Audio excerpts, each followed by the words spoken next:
Assalamualaikum warahmatullahi wabarakatuh. Saya Zulfata Zaki, bisa dipanggil Zaki. Saya dari kelas A. Dan alasan saya mau melakukan video ini karena ada perintah dari Ibu dosen Hukum Tata Negara untuk uh, menjawab soal UTS-nya dengan membentuk video. Jadi saya akan menjawab uh, soal-soal yang diberikan oleh beliau.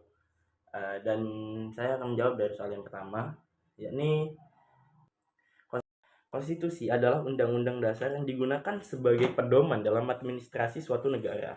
Undang-undang dasar Indonesia sudah 4 kali diamandemen. Namun, beberapa waktu yang lalu banyak berita yang bermunculan akan dilakukan amandemen yang kelima. Berikan pendapat Anda setelah saudara mempelajari Undang-Undang Negara Republik Indonesia 1945, bagian manakah yang menurut Anda perlu dilakukan? Oke.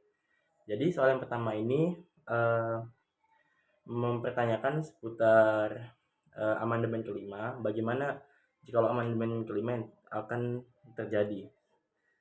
Karena seperti yang kita tahu bahwa kita sudah melewati 4 amandemen dalam Undang-Undang Dasar, dan 4 amandemen itu dilakukan secara berturut-turut, yakni yang amandemen pertama pada tahun 1999 dan amandemen kedua pada tahun 2000, amandemen ketiga pada 2001, dan amandemen keempat pada 2002. Dan rumornya amandemen kelima akan dilaksanakan. Tapi sebenarnya amandemen kelima ini menurut riset yang saya baca, amandemen kelima ini sudah direncanakan dari tahun 2014 sampai sekarang. Tapi itu masih rumor, belum terjadi. Bahkan sampai sekarang belum ada kepastian bahwa amandemen kelima akan dilaksanakan. Cuman ya kita mungkin bisa berandai-andai bagaimana jikalau amandemen kelima beneran dilaksanakan. Ini juga mempertanyakan apa ini? Memberikan pendapat bagian manakah yang menurut Anda perlu dilakukan perubahan? Nah, ini maksudnya pasal manakah yang mungkin sekiranya akan bisa dibilang direvisi atau diubah jikalau ada amandemen kelima. Soalnya kita tahu setiap amandemen pasti ada pasal yang diubah, pasal yang ditambah, dan pasal yang direvisi. Dan menurut saya, riset yang saya baca, saya menemukan bahwa ada beberapa pasal yang kemungkinan akan diubah atau direvisi jikalau amandemen kelima akan terjadi. Ya, kemungkinan besar bakal dilakukan revisi. Contohnya ada perubahan masa jabatan presiden atau penambahan masa. Isunya meski menuai banyak kritik, isu perpanjangan masa jabatan presiden atau 3 periode kadang muncul. Oleh karena itu, kemungkinan besar akan ada pasal yang direvisi. Contohnya pada pasal 7 Undang-Undang Dasar 1945 tentang masa jabatan presiden, itu kemungkinan besar akan dilakukan revisi sedikit mungkin. Dan juga ada penguatan DPD atau Dewan Perwakilan Daerah, karena isunya Dewan Perwakilan Daerah ingin lebih berperan dalam legislasi. Pasal yang terkait dengan isu ini yakni pasal 22C dan 22D Undang-Undang Dasar 1945. Dari kedua pasal itu kemungkinan besar akan dilakukan sedikit perubahan ataupun revisi jikalau amandemen kelima akan benar-benar dilaksanakan. Tapi ya kita belum tahu sampai semua yang terjadi.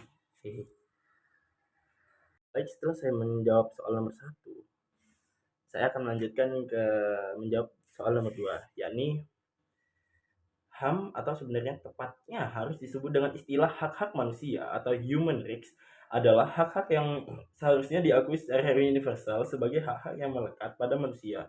Karena hakikat dan kodrat kelahiran manusia sebagai manusia, nilai yang terkandung dalam HAM adalah nilai kesamaan dan kebebasan. Jelaskan kedua nilai tersebut. Oke, untuk menjawab pertanyaan tersebut, saya sudah menemukan perbedaan dari nilai kesamaan dan nilai kebebasan. Yakni saya akan menjelaskan pertama dari nilai kesamaan. nilai kesamaan atau disebut equality, yakni semua manusia memiliki derajat dan martabat yang sama tanpa memandang perbedaan seperti ras, agama, jenis kelamin, kewarganegaraan, pandangan sosial, pandangan politik, atau status sosial. Inti dari pengertian ini yakni setiap orang berhak mendapatkan perlakuan yang sama di hadapan hukum, pemerintah, dan masyarakat. Karena jikalau setiap orang tidak mendapatkan itu, anggapan setiap manusia tidak menghargai perbedaan, itu akan terjadinya ketimpangan sosial. Dan ketimpangan sosial itu bisa terjadi karena ya ada perbedaan. Anggapan contoh yang simpel yakni seperti di suatu kelas mengutamakan anak yang pintar duduk di depan dan anak yang bodoh duduk di belakang. Nah, seperti itu contohnya. Contoh simpel. Dan HP saya mati. Setelah saya menjelaskan seputar kesamaan, saya akan menjelaskan seputar nilai kebebasan atau freedom. Pengertian dari nilai kebebasan yakni setiap manusia memiliki kebebasan untuk berpikir, berbicara, beragama, berpendapat, dan memilih jalan hidupnya sendiri. Dengan kata lain, ini menekankan bahwa setiap manusia berhak untuk memaksimalkan haknya sendiri atau hamnya sendiri dengan ya semaksimalnya. Tapi meskipun dengan semaksimalnya harus dengan pertanggungjawaban yang besar ya. Jangan sampai mereka memaksimalkan haknya dengan membuat kericuhan, berapa yang buruk, bertolak belakang dengan hukum, itu tidak boleh. Intinya kita harus memanfaatkan hak kita dengan baik gitu. Saya menjawab soal nomor 2, saya akan lanjut ke soal nomor 2. Soal ke nomor 3. Jadi di soal nomor 3 ini HTN mempelajari negara dalam keadaan diam, sedangkan HN mempelajari negara dalam keadaan bergerak. Jelaskan makna tersebut. Oke, hukum ketatanegaraan atau bisa kita singkat HTN itu memang mempelajari negara dalam keadaan diam. Kalau kita pengen ngambil istilah yang mudah, anggap saja HTN itu sebagai kerangka bangunan, sedangkan HN sebagai pondasi aktivitas dalam bangunan itu. Ini bisa diambil contoh apa ya? Kalau contoh lain yang mungkin lebih mudah dipahami ada ya, yakni HTN itu sebagai yang menetapkan bahwa presiden punya hak untuk mengangkat dan memberhentikan menteri. Nah, sedangkan jikalau HN itu lebih mengatur bagaimana proses pengangkatan itu sendiri, kayak bagaimana pengangkatannya, apakah memenuhi syarat, prosedur, administrasi, surat keputusan, dan implikasi hukumnya apa. Saya sudah menjawab seputar soal nomor 3, yakni perbedaan dengan HAN dengan HTN. Jadi saya akan lanjut ke soal nomor 4, yakni soal nomor 4.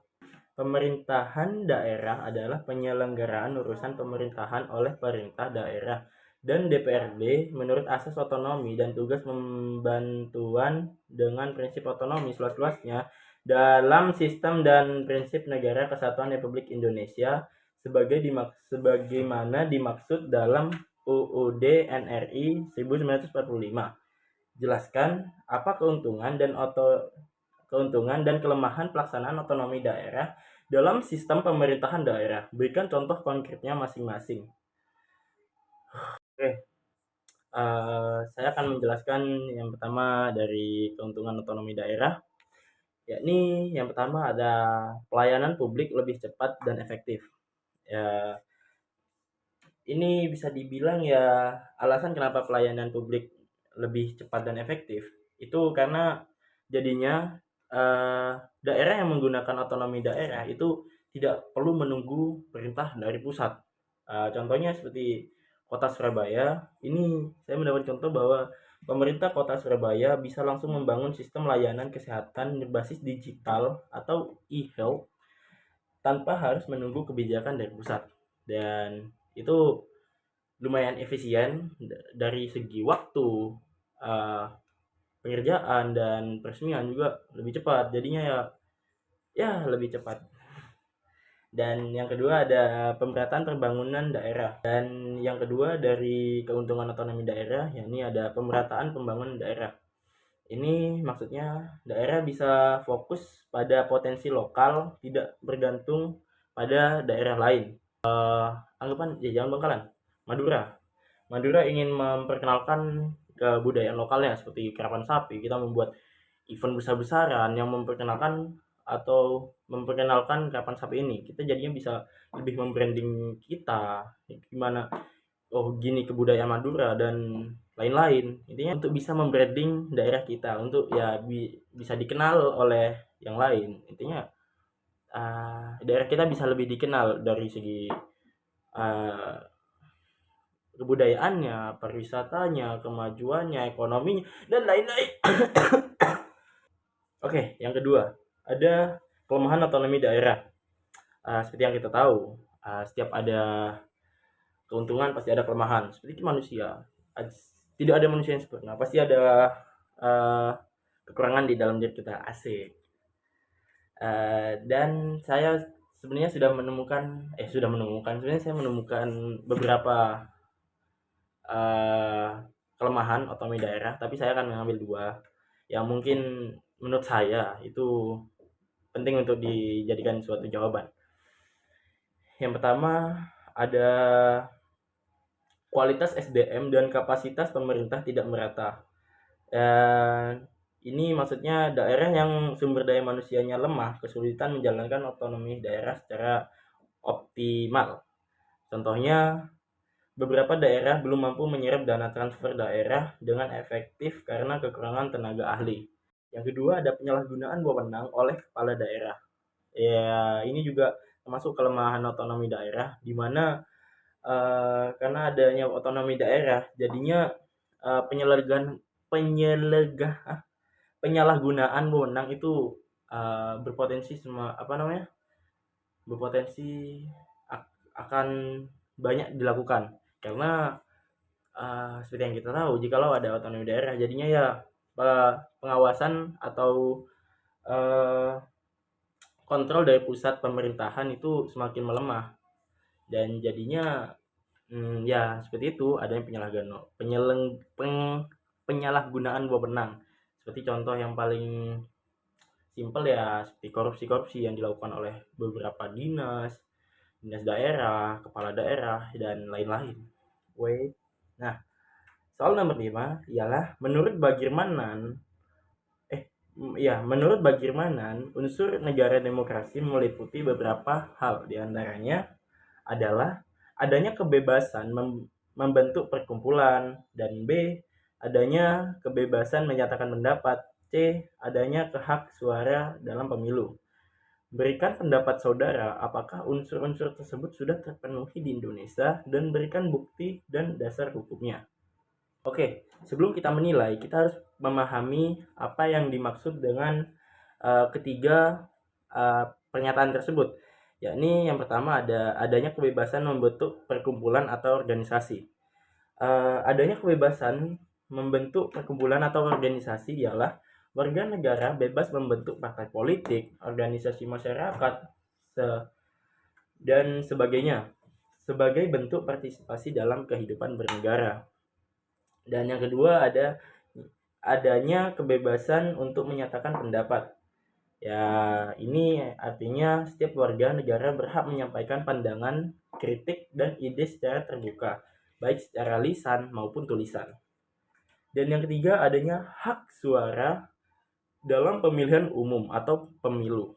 Ya, ini artinya warga negara memiliki hak untuk memilih dan dipilih dalam pemilu yang demokratis sebagai wujud kedaulatan rakyat.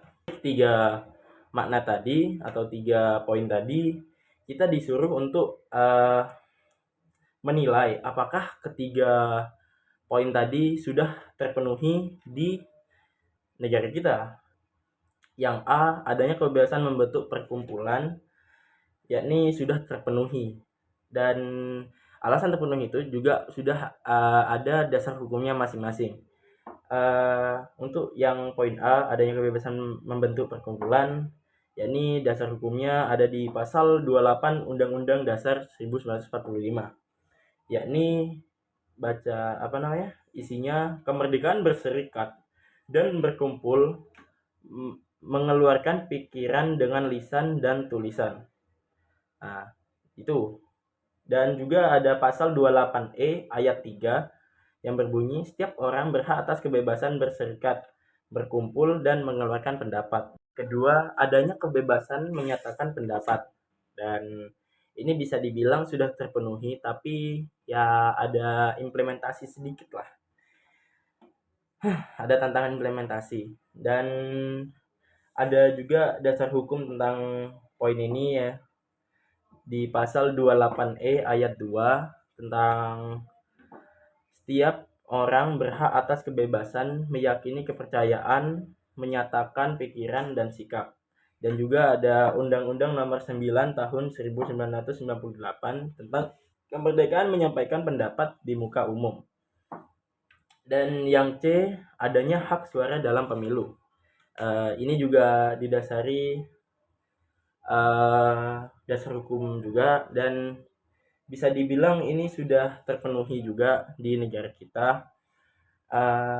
Dan saya akan membacakan dasar hukumnya. Ada di pasal 1 ayat 2 Undang-Undang Dasar 1945, di mana kedaulatan berada di tangan rakyat dan dilaksanakan menurut Undang-Undang Dasar. Dan juga ada pasal 22E ayat 1 Undang-Undang Dasar 1945. Pemilihan umum dilaksanakan secara langsung, umum, bebas, rahasia, jujur, dan adil. Dan juga ada Undang-Undang Nomor 7 Tahun 2017 itu tentang pemilu. Dan mungkin sekian jawaban dari kelima soal tadi. Kurang lebihnya mohon maaf Ibu jikalau ada salah atau salah jawaban, salah kata, salah tindakan, salah perilaku. Saya mohon maaf sebesar-besarnya. Wabillahi taufiq wal hidayah. Wassalamualaikum warahmatullahi wabarakatuh.